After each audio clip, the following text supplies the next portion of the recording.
Pretty diyas light up the place. Rockets vanish without a trace.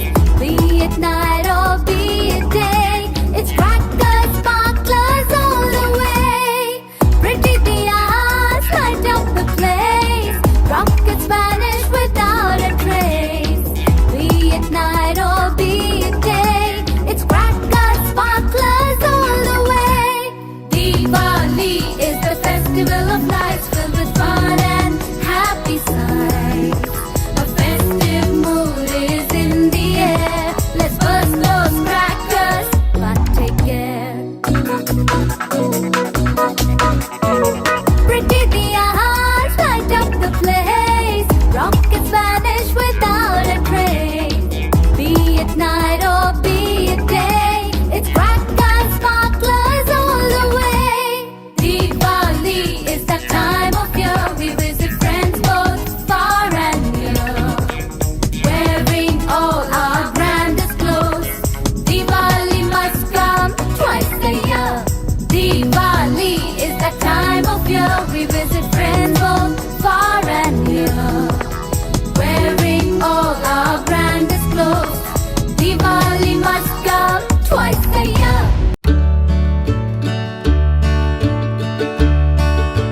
ദീപാവലിയുടെ ഐതിഹ്യം.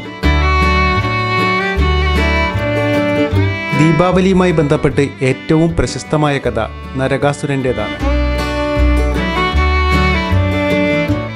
ഭഗവാൻ വരാഹ അവതാരമെടുത്ത് ഭൂമിയെ തുളച്ച് അസുരന്മാരെ വധിച്ചപ്പോൾ സ്പർശത്താൽ ഭൂമിദേവിക്ക് പിറന്നവൻ ആണ് നരകാസുരൻ.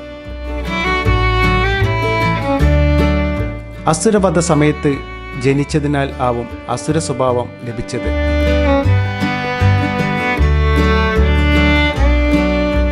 നരൻ എന്നാൽ മനുഷ്യൻ. മനുഷ്യൻ ആണെങ്കിലും അവൻ തിന്മകൾ നിറഞ്ഞവൻ ആയതിനാൽ നരകാസുരൻ എന്ന് വിളിക്കപ്പെട്ടു. ഐതിഹ്യങ്ങൾ അനുസരിച്ച് ഇന്നത്തെ നേപ്പാളിനടുത്തുള്ള പ്രശോദിഷ്പൂർ ദേശത്തിൻ്റെ ഭരണാധികാരി ആയിരുന്നു നരകാസുരൻ. മനുഷ്യർക്ക് മാത്രമല്ല ദേവന്മാർക്കും അവൻ ഭീഷണിയായിരുന്നു.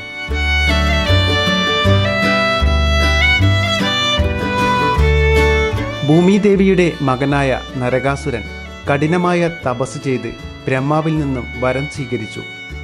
ഇപ്രകാരമായിരുന്നു അത്: അമ്മയുടെ കൈകൊണ്ട് എനിക്ക് മരിക്കണം, എന്നെ മറ്റാർക്കും നശിപ്പിക്കാൻ കഴിയില്ല എന്നതായിരുന്നു അത്. നരകാസുരൻ്റെ കഠിനമായ തപസ്സിൽ ബ്രഹ്മാവിൽ നിന്നും ആ വരം പ്രാപ്തമാക്കി. അതിനുശേഷം അവൻ്റെ ധൈര്യം വർദ്ധിച്ചു. നരകാസുരൻ്റെ ദുഷ്ടതകൾ ദിനവും കൂടി വന്നപ്പോൾ ദേവന്മാർ മഹാവിഷ്ണുവിനെ ശരണം പ്രാപിച്ചു. അവർ നരകാസുരനിൽ നിന്ന് തങ്ങളെ രക്ഷിക്കണമെന്ന് അപേക്ഷിച്ചു. ദേവന്മാരുടെ അപേക്ഷ സ്വീകരിച്ച മഹാവിഷ്ണു നേരിട്ട് നരകാസുരനിൽ നിന്നും ദേവന്മാരെയും മനുഷ്യരെയും രക്ഷിക്കാൻ പുറപ്പെട്ടു. നരകാസുരന് ലഭിച്ച വരം അറിഞ്ഞ മഹാവിഷ്ണു തൻ്റെ തേരാളിയായ സത്യഭാമയെ, ഭൂമിദേവിയുടെ പുനർജന്മമാണ് സത്യഭാമ, കൂടെ കൂട്ടി. നരകാസുരനും മഹാവിഷ്ണുവും കടുത്ത യുദ്ധം ആരംഭിച്ചു. നരകാസുരൻ തൊടുത്ത അസ്ത്രത്താൽ മഹാവിഷ്ണു തളർന്നു വീണു.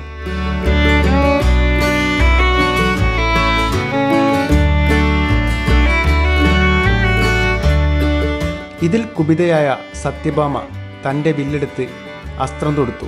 നരകാസുരനിൽ അത് പതിച്ചു. അപ്പോഴാണ് തൻ്റെ മാതാവാണ് സത്യഭാമ എന്ന് നരകാസുരന് മനസ്സിലായത്. നരകാസുരൻ ഇങ്ങനെ പറഞ്ഞു: അമ്മേ, മരണശേഷം ആളുകളുടെ മനസ്സിൽ ഞാൻ നിലനിൽക്കണം. അതിനായി ദേവന്മാരും മനുഷ്യരും എൻ്റെ പിടിയിൽ നിന്ന് മോചിതരായ ദിനം മധുരപലഹാരങ്ങൾ നൽകി ആഘോഷിക്കണമെന്ന് ഞാൻ ആഗ്രഹിക്കുന്നു. മഹാവിഷ്ണു സത്യഭാമയും അനുഗ്രഹിച്ചു.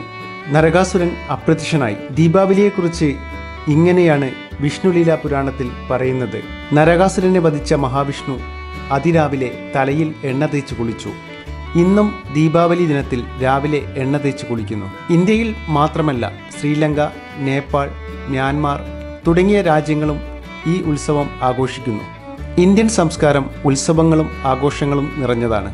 ഓരോ ഉത്സവത്തിനും ഓരോ കഥകളുണ്ട്.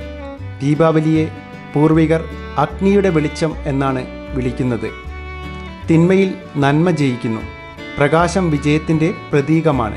ഇരുട്ട് എന്നാൽ പരാജയത്തിൻ്റെയും. ദുഷ്ടരാക്ഷസന്മാരിൽ നിന്നും ഭഗവാൻ ലോകത്തെ രക്ഷിച്ചതിൽ നിന്നാണ് ദീപാവലി ഉത്ഭവിച്ചത് എന്ന് ഹിന്ദു പുരാണങ്ങൾ പറയുന്നു.